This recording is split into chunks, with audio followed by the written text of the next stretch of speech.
Hey, what do everybody? Hope everybody's taking precautions and staying safe out there because it's getting wild, it's getting crazy. Um, I hope everybody's safe and keep an eye on anything. And this is episode 3, by the way. This is Jack F, and I'm back with more Knicks news and also some devastating NBA news. And I'm pretty sure all you guys have heard of everything that's going on already. So it's getting so crazy on planet Earth that I had to do episode 3, out of space. Hopefully, well protected over here, away from all the danger and all that. When I got the news about the NBA being canceled, I was chilling with Shorty. She saw me look at my phone. I look devastated. I look crushed. I look hurt. And it was confusing because the Knicks were doing pretty good that game. They was winning, had a 15-point lead. That's the thing with the Knicks, man. No lead is safe for them or the opposition. About 15 or 4 minutes left. Guess what? Game goes to overtime. And then we find out the news about the NBA potentially being canceled, and that's crazy. I was like, nah, chill.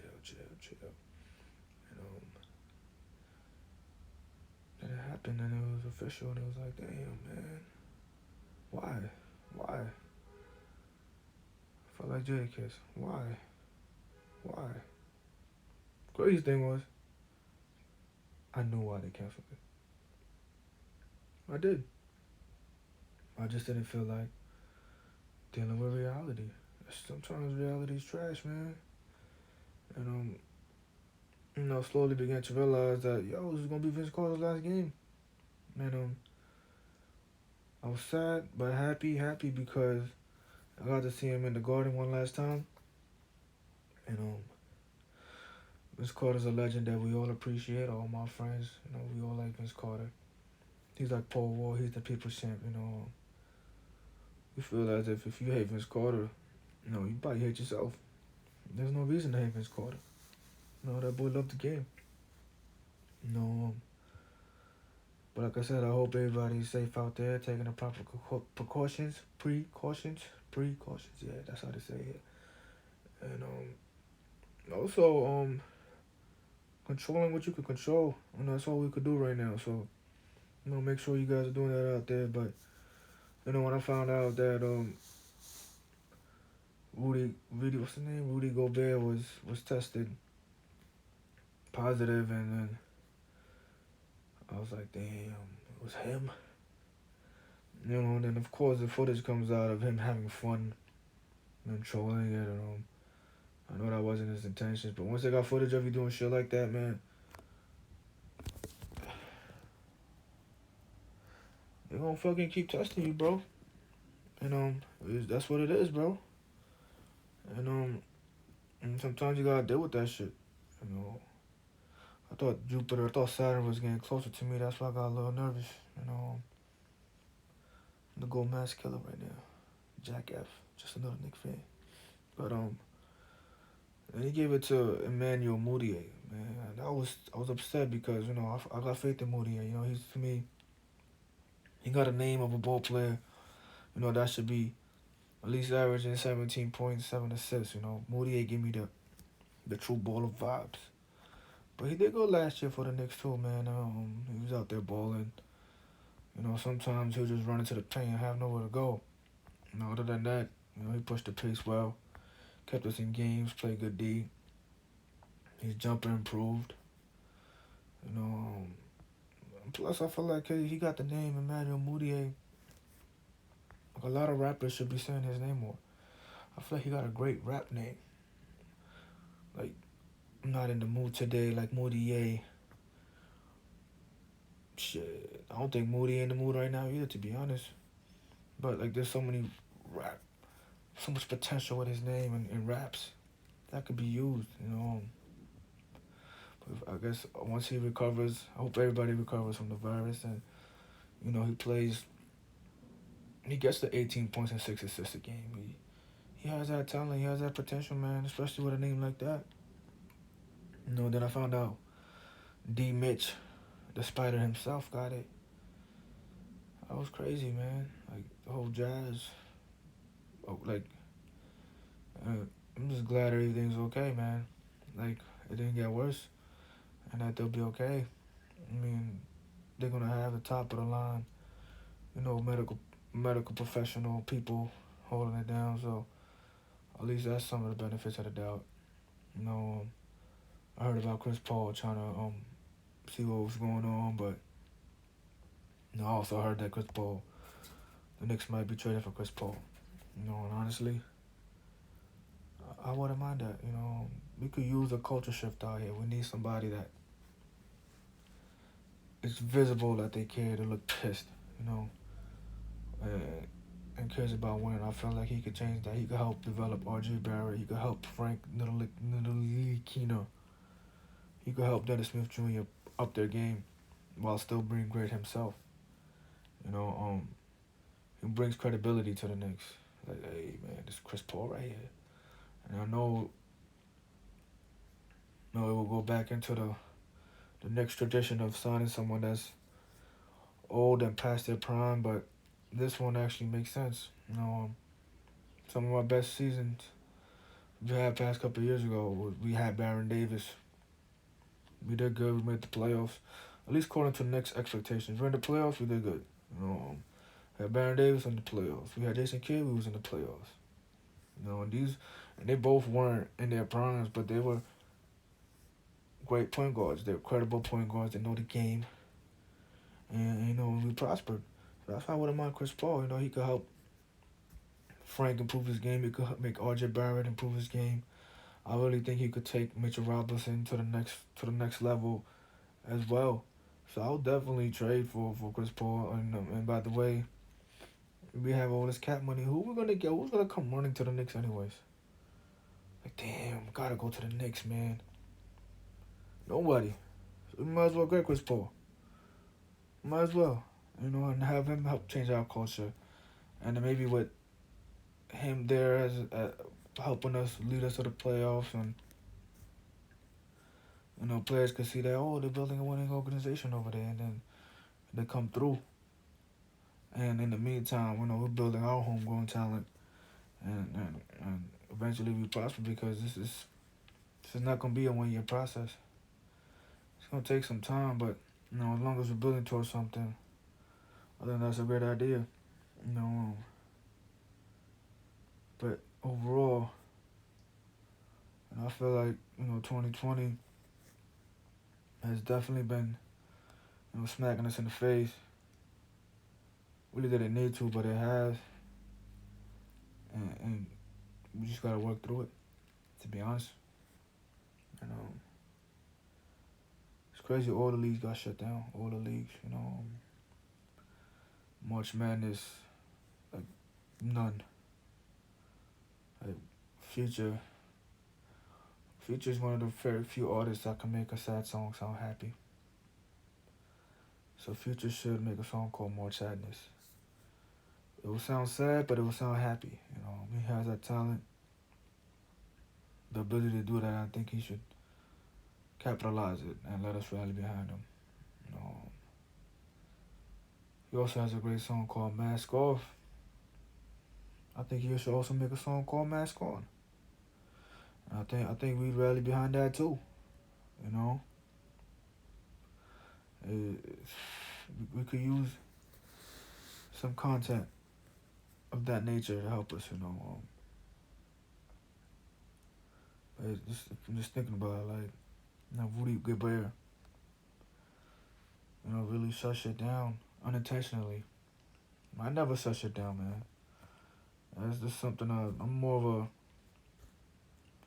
I have a lot of solid nights, 22 points, 4 rebounds, 3 assists. Sometimes I hit him with that 15 points, 10 assists. I was never really shutting shit down. Never really played defense. I'm never a lockdown defender. But I stay in the passing lanes, hope for the best in the passing lanes. That's really my shit right there, to be honest, I'm a volume shooter on and off the court.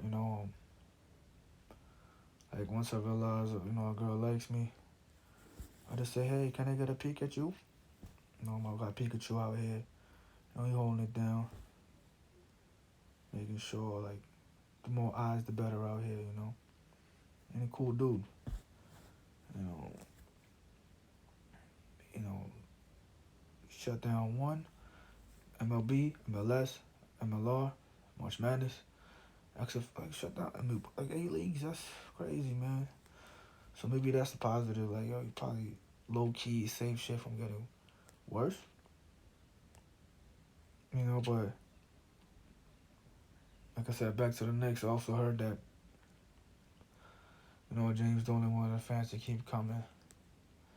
I don't know how true or not true that is, but it just goes back to the Gobert thing. Like, once you set the precedent, man, it's hard not to believe it's not true.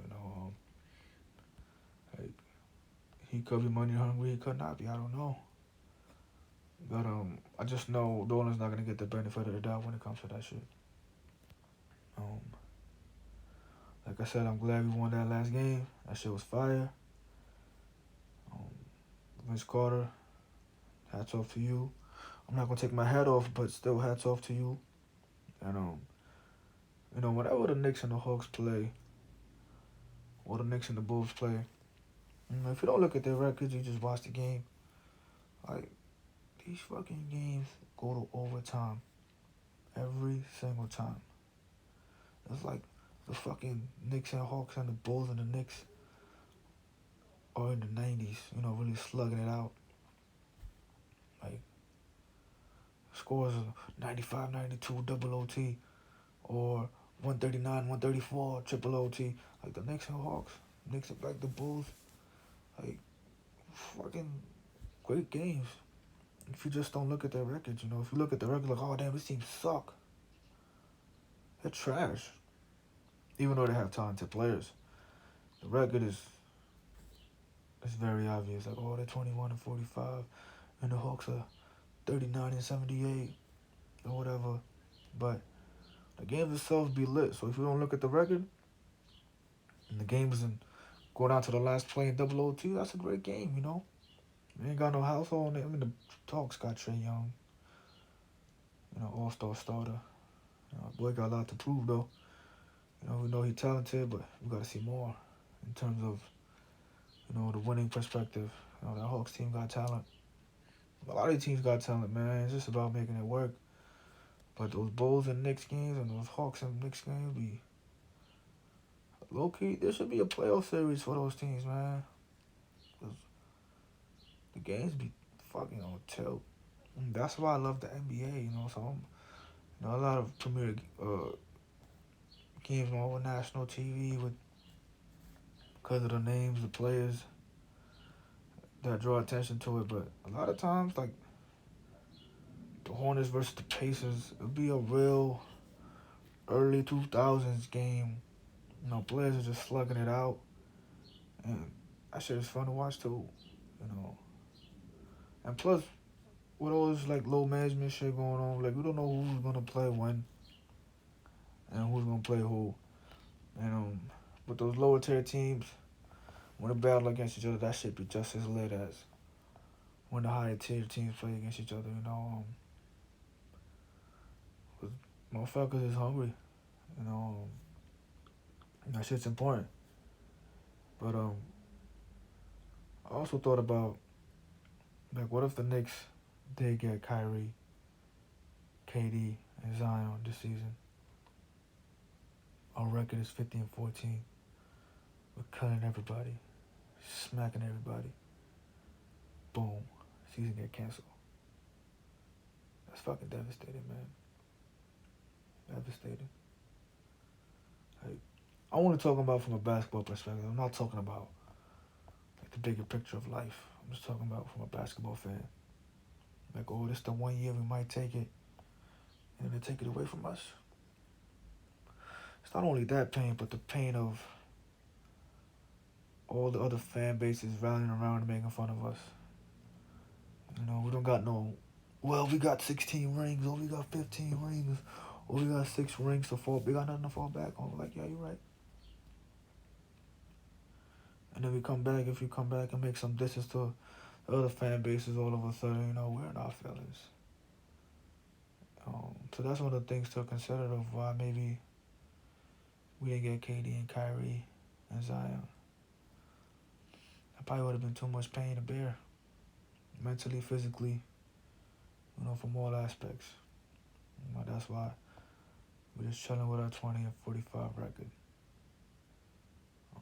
Maybe the world's not prepared for a Knicks championship, but they will be, and we're slowly working towards that. The Nets, they got the talent, they got the players, they got the players, man. That's about it. Which is probably the most important thing. They just got the players, but no one really care about them. Probably won't care about them next year when they get KD and Kyrie back and a big name head coach. Like, oh, they got a big name head coach. But once that era's over with Kyrie and KD, no one's gonna care about the Nets again, and that's with all due respect. And I want to give all due respect to all the Nets fans that are actual Net fans before they got KD and Kyrie. Respect to all you guys. Because I just respect that shit if you're a Net fan from the beginning. I still hate you, but I respect you, if that makes any sense. It's like almost running back the clock 20 years when the Nets got Vince Carter. That's crazy, man. Fucking Vince Carter retiring, man. I remember that shit. When they got Vince Carter, man, we got Jamal Crawford. I love Jamal Crawford. And he should be in the NBA right now. I don't know why he don't got a spot in the league. But he definitely deserves one. I think any player that had 50 points in the last game deserves another shot to play. But, yeah, so we had Jamal Crawford, David Lee, Channing Frye, Nate Robinson. Like, our team, we wasn't winning games. We win 30 games a year, 33 games a year. My team was fun to watch. The Knicks, as bad as their record, we didn't make the playoffs, but we were still fun to watch. And the Nets were just balling the fuck out with JAK, Richard Jefferson, Kmart, all of them, man. Vince Cartier. Even though I hated the Nets, I still enjoyed watching them play. It was great basketball. But the Nets announcer, man, he gave everybody like nicknames, like Aaron Williams. He was a solid player, but he called him A-Train. I think he called Lucius Harris. He had a jumper. Called him fucking L-Train. I was like, yo, everybody can't be a train, bro. Like, at least be more creative with the nicknames and shit. But they were still great to watch, And it just pained me. Like, why could the Knicks play that great and win? The Knicks would play great and lose, but the Nets would play great and win. And they looked fun. They looked like they was having fun out there. And that was like about 15 years ago. And now I feel like it might be the same thing again for the next couple of years. The Nets got KD and Kyrie. Will I be watching? Fuck yeah, I'm gonna be watching. I'm gonna be watching my Knicks too, though. And this time, I feel like, in these 2 or 3 years, we'll build our team, get them stronger from the ground up. But on the other side, they're just gonna be balling the fuck out. KD, Kyrie's gonna be balling the fuck out. Meanwhile, like 15 years ago, like the Knicks, they were still trying to get our shit together, But at least we're trying, man. That's all that matters. But it's just crazy how history repeats itself, man. 15 years ago, Nets got Vince Carter. I'm like, alright, they're balling out over there, but I'm still watching my Knicks. And shit hasn't changed, man. Nets got fucking KD, Kyrie. I'm gonna watch them, but I'm gonna still watch my Knicks, man. No, I don't. Speaking of Jamal Crawford, I want to say thank you, bro. For all the great nights of watching you just sauce people up, cross them up with that behind the back, with that 1-2 flooring people. Even the games, Crawford was like 11 for 31, 9 for 28. It was fun to watch because everything he did looked cool. He had a lot of like fucking hot streaks. When he was on fire, oh my fucking God, yo. I remember when he scored 52 on fucking D Wade. Yeah, he scored them shits on D Wade. It was a hard 52 too. It wasn't like he was just hitting layups and getting fouled. Like he hit 16 straight shots, yo. 8 of them threes. 16 straight shots, 8 of them threes, yo. Wasn't even touching the fucking rim. What made that night even better? Mike Breen was calling the game. Crawford puts it in! I'm fucking even more excited. Crawford, 52, busting Dwayne Wade's ass, yo. I think this is after the Heat won the championship, too. Like, the Heat were defending champs. And Wade had no answer for him. I think Wade is a great defender, great player. But he never had an answer for Jamal Crawford. He always looked clueless. Because that same year afterwards, Crawford got traded to the Warriors. I was devastated. We were 7-5. Crawford got traded to the Warriors. They played the Heat a week into his Warriors tenure. And scored 40 on the Heat again. So I knew for a fact that Crawford was just simply a flat-out baller, because Wade had no answer for him, and Wade had a solid from 08 to 09, 07, 08, 010. Like, he had like a I'm that dude stretch, Unfortunately, injuries got in the way, but yeah, Wade looked scary out there. But Jamal Crawford, man, I appreciate, the times you held it down for us. David Lee, Nate Robinson, his career wasn't even the same after he left the Knicks, man. I wish he stayed. He had a solid season with the Bulls, though. That was great to see. And by the way, Nate Robinson is one of my favorite players, and it was cool for the fact that he had a game winner on my birthday. I appreciated that. Against the Nets, too. Ha ha. Ha ha ha ha ha. Against the Nets, he had a game winner. I was like, good fucking looks, bro. And for the fact that he helped beat the Nets in the playoffs that same year. Bugged out on him. Man. Bugged out on him. It was just crazy that one year the Knicks and Nets both won 50 games apiece. City was fucking lit. City was rocking. The Nets are good. The Nets are great. Gonna be great next year. But it's still not gonna be the same if the Knicks are not good. The City's not gonna be rocking if the Knicks are not good. If the Knicks and Nets get good, that feeling that the City had 7 years ago, it will be times 10 because it's been so long. And with that being said, I hope I addressed everything I needed to in terms of Vince Carter, the NBA being shut down,